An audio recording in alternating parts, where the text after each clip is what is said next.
अब आपको all India cylinder संकट के दावे वाली वीडियो कुंजी दिखाते हैं। इसकी तस्वीरें और अलग अलग तरह के दावे आपने भी देखे और सुने होंगे, लेकिन ये दावे कितने सच हैं? क्या वाकई सिलेंडर वाला डर अब घर घर में पहुंच रहा है?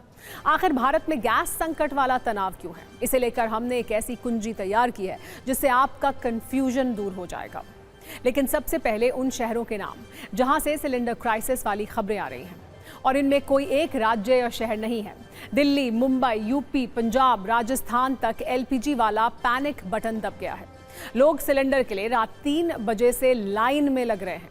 कहीं 10-10 दिन पहले सिलेंडर की बुकिंग हो गई है, लेकिन लोग उसे पाने के लिए तरस रहे हैं। और ये सिर्फ खबरें नहीं हैं, हमारे पास इससे जुड़े कई वीडियो भी सामने हैं। मुमकिन है कि इससे जुड़े कुछ वीडियो फॉरवर्ड होते हुए आपके पास भी पहुंचे होंगे, लेकिन क्या वाकई में जैसी तस्वीरें हैं वैसा संकट भी है? क्या ये सिलेंडर क्राइसिस जमाखोरों के लिए आपदा में अवसर बन जाता है? सरकार इससे कैसे निपट रही है? इसका जवाब आज आपको इस कुंजी में मिलेगा। लेकिन देश के अलग अलग हिस्सों से क्या खबरें आ रही हैं वो देखिए। मुंबई में सिलेंडर संकट के बीच अचानक इंडक्शन खरीदने के लिए लोग टूट पड़े हैं। दिल्ली में भी इंडक्शन की बिक्री 500% तक बढ़ गई है। चंडीगढ़ में बुकिंग के बाद भी लोग सिलेंडर पाने के लिए तरस रहे हैं। पटना से भोपाल तक गैस एजेंसियों के बाहर लंबी लंबी लाइनें लगी हैं। सिलेंडर के इंतजार में लोग रात रात भर से खड़े हैं। दावा है कि जयपुर के गांवों में तो अब उज्ज्वला योजना के सिलेंडर भी नहीं पहुंच रहे हैं। लखनऊ के लोग ये बता रहे हैं कि 2 से 3 मार्च को बुकिंग कर दी गई थी, लेकिन अब तक सिलेंडर के लिए सिर्फ इंतजार करना पड़ रहा है। खबर है कि नागपुर के कई होटलों में गैस खत्म हो गई है और अब वो लकड़ी के चूल्हे जलाकर खाना बना रहे हैं। जबलपुर में कमर्शियल सिलेंडर की आपूर्ति पर रोक के बाद होटलों के सामने बड़ा संकट खड़ा हो गया है। इसके अलावा यूपी के सिद्धार्थनगर में पुलिस सुरक्षा के बीच लोगों को सिलेंडर बांटे जा रहे हैं। क्योंकि शादियों का सीजन भी है, इसीलिए केटरर्स दावा कर रहे हैं कि हालात इमरजेंसी जैसे हैं।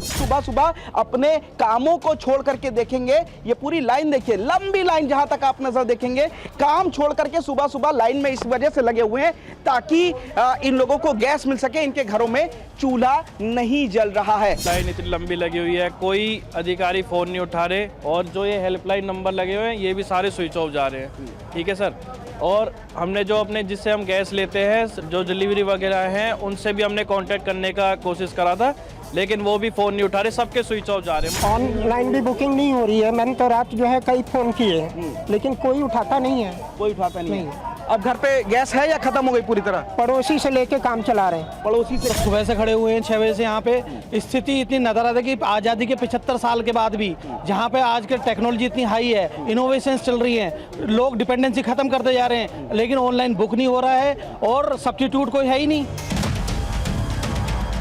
इस समय हम मौजूद हैं पंचमपुरी वाला 178 साल पुराना ये होटल है दक्षिण मुंबई का। यहाँ पर जो गैस ना होने के कारण, देखिए शुरुआत में ही नो गैस सप्लाई का बोर्ड यहाँ पर लगा है।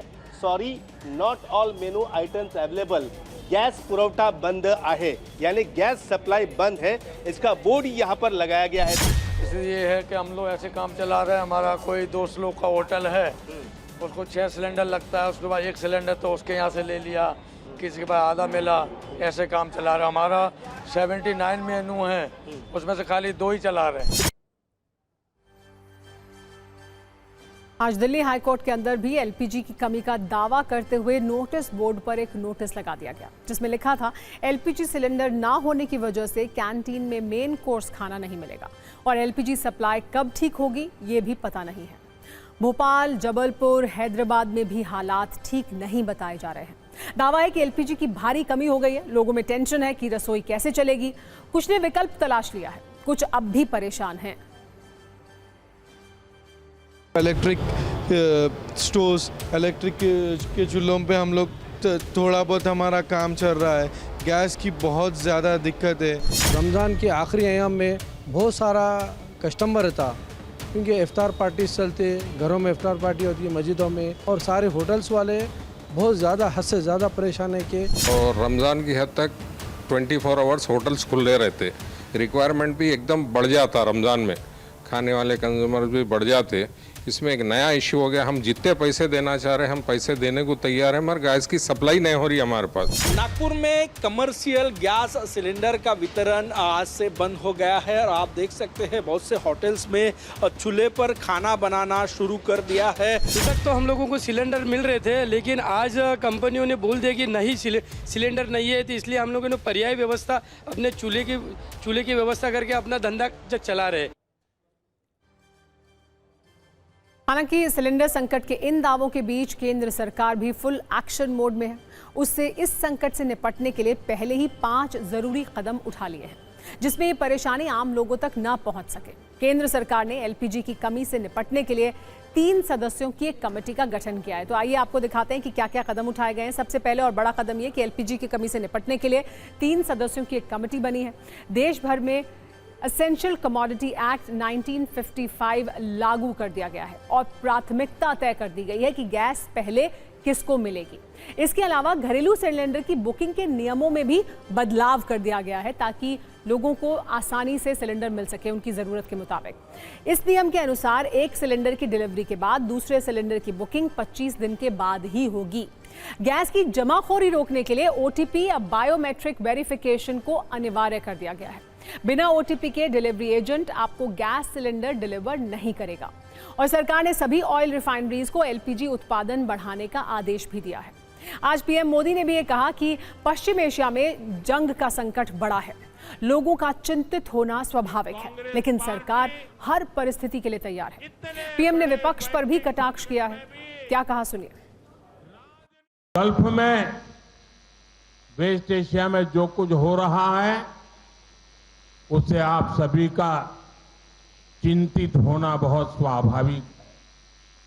ये बहुत बड़ा दुर्भाग्य है कि कांग्रेस पार्टी इतने बड़े वैश्विक संकट में भी राजनीति ढूंढ रही है। कांग्रेस पार्टी जानबूझकर उकसाने वाले बयान दे रही है, गैर जिम्मेवार बयान दे रही है ताकि स्थितियां बिगड़ जाएं, हमारे लोग वहां संकट में फंस जाएं और फिर ये लोग मिलकर मोदी को गालियां देने का, रील बनाने का अभियान शुरू कर सके। यही उनका खेल है। एलपीजी की कमी की आशंका को लेकर आज Indian railway catering and tourism corporation यानी आईआरसीटीसी ने भी एक निर्देश जारी किया है। ये निर्देश पश्चिमी क्षेत्र के सभी रेलवे स्टेशन और यूनिट के लिए है।